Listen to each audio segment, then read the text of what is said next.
दिनों में हम पूरी रामायण कथा को करेंगे।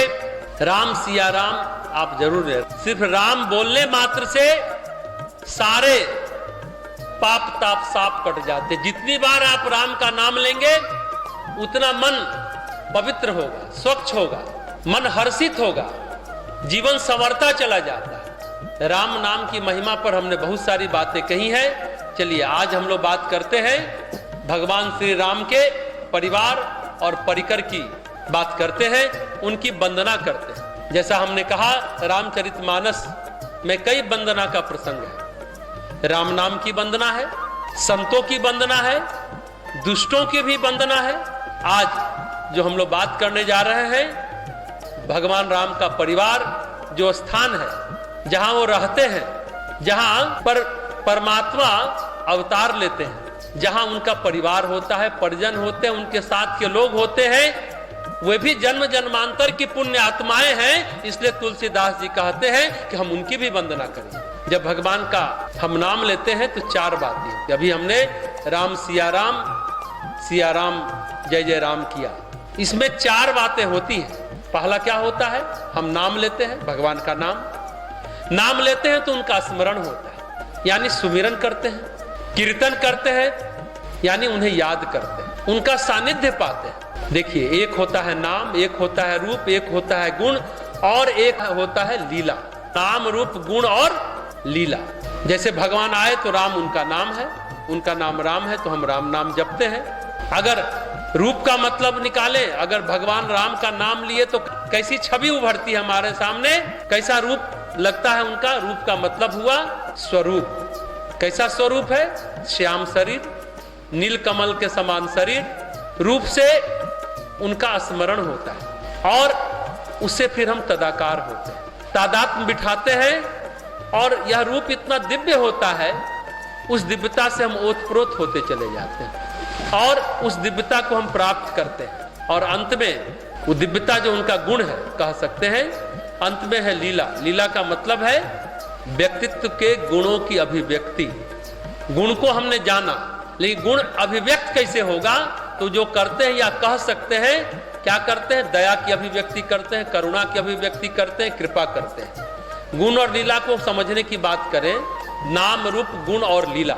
लीला और गुण में क्या फर्क होगा। गुण क्या है, साइंस के विद्यार्थी होंगे तो जानते होंगे।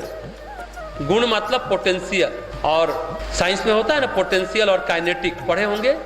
मतलब उनके अंदर जो भाव है उसकी अभिव्यक्ति, जो भाव है पोटेंशियल और अभिव्यक्ति हुई तो क्या कहलाएगा, काइनेटिक। गुणों के अनुसार जो हम कर्म करते हैं वही हुई अभिव्यक्ति।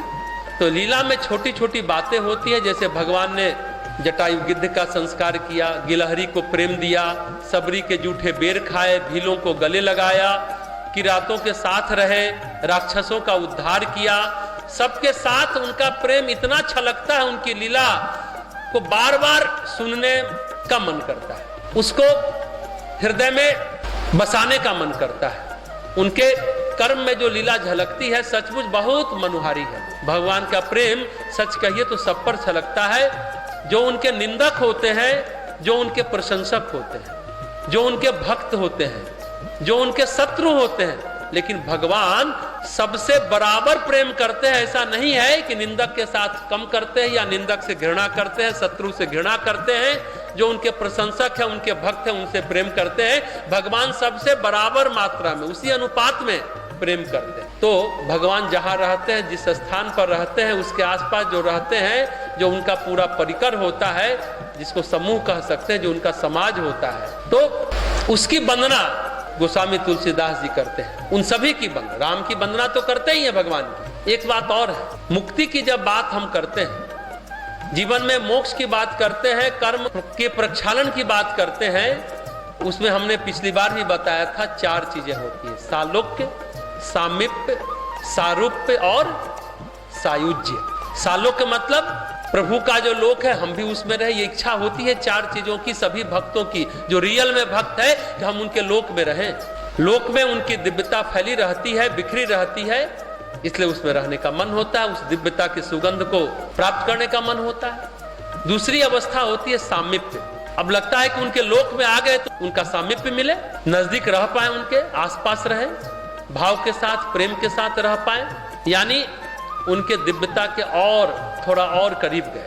सालोक्य में जितने करीब थे, सामीप्य में उस दिव्यता को और सघन रूप से महसूस करते हैं। तीसरी अवस्था होती है, तीसरा चरण होता है सारूप। उन्हीं के रूप के जैसे हो गए, भगवान के जैसे ही हम भी करते चलते हैं, जैसा भगवान करते हैं, जैसा रूप है उस तरह का वस्त्र हम भी धारण करते हैं। जैसे भगवान के पार्षद होते हैं, चतुर्भुज होते हैं, शंख बजाते हैं, गदाधारी होते हैं, चक्रधारी होते हैं, चक्र लाते हैं, तो भगवान जैसे रहते हैं उसी रूप के उनके पार्षद हो जाते हैं। भगवान और उनके पार्षद, और सच कहिए तो उनके भक्त में कोई अंतर नहीं। सारूप का मतलब यही है कि एक जैसे होकर रहें, खाली वस्त्र विन्यास ही नहीं है, उनके गुण के हिसाब से, उनके विभूति के हिसाब से, उनके कह सकते हैं प्रतिभा के हिसाब से हम भी वैसी प्रतिभा को आत्मसात करें, ये हो गया सारूप्य।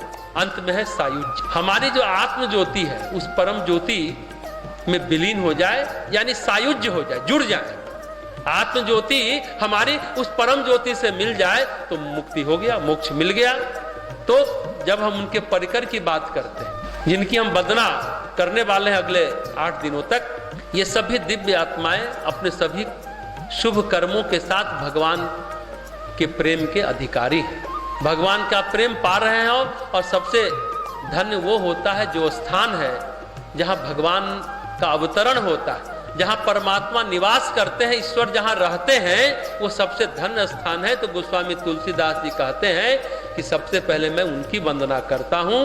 जैसे श्री अरविंद ने भी कहा था, इन आवर्स ऑफ गॉड, भागवत मुहूर्त, एक उद्देश्य, एक विराट कल्पना, धरती के लिए शुभ संदेश, जीवन का नए आयाम में प्रवेश, बहुत सारी चीजों को देने के लिए भगवान धरती पर आते हैं। श्री अरविंद मुहूर्त की वंदना करते हैं, गोस्वामी जी पहले स्थान की वंदना करते हैं। सबसे पहले कहते हैं कि मैं अयोध्या पुरी की वंदना करता हूं। धरती का वो स्थान कितना पवित्र होगा जहां भगवान ने जन्म लिया, जहां पर वो रहे, बाल लीलाएं की, क्रियाएं की, जहां पर उनके चरण पड़े, जहां उनकी तपश्चर्या हुई, ये स्थान कितना दिव्य होगा इसकी हम अभी कल्पना ही कर सकते हैं। उनकी हम वंदना करते हैं, गोस्वामी जी कहते हैं। फिर लक्ष्मण की वंदना करते हैं, हनुमान जी की वंदना करते हैं। वंदना का मतलब क्या होता है? जब आप वंदना करेंगे ना, हम कहें ना गुरु वंदना, मातृ वंदना, वंदना करने का अर्थ यही होता है कि भगवान का सालोक्य और सामीप्य। वंदना भगवान का सालोक्य और सामीप्य देता है।